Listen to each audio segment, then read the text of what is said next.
ఎదుట వాళ్ళు చేసిన తప్పులు మాత్రమే చెప్పి ఓట్లాడకుండా నువ్వేం చేయబోతున్నావో చెప్పి ఓట్లాడు. ఒక్క పోస్టర్ కూడా వదలకండి, మొత్తం చించేయండిరా. కేటాయించిన ప్లేస్ లోనే పోస్టులు అతికించాలి, బ్యానర్లు పెట్టాలి. స్టూడెంట్స్ ఏ మాత్రం గొడవ పడినా ఈ ఎలక్షన్ జరగదు.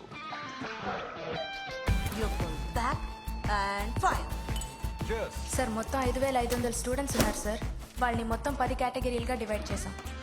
ఇదేం కాలం? సార్ అది religion and caste wise categorize చేసాం. అది వద్దమ్మా, దీన్ని ఇక్కడి నుంచే తొలగిస్తేనే జీవితాంతం మన వెంట రాకుండా ఉంటుంది. రై, ఇంకా ఎన్నాళ్ళు ఇలా తాగుతూ తిరుగుతూ ఉంటావు చెప్పు. ఇప్పుడు ఎందుకు అనవసరంగా తిడుతున్నావు? నువ్వు స్టడీగా ఉంటే నేను మాత్రం తిడతానా? నేను స్టడీగానే ఉన్నాను. చూద్దామా? ఆ బోర్డు మీద బాణం ఎక్కడ గుచ్చుకున్నా ఓకే, నువ్వు స్టడీగా ఉన్నావు ఒప్పుకుంటాను. మావా అదరగొట్టు.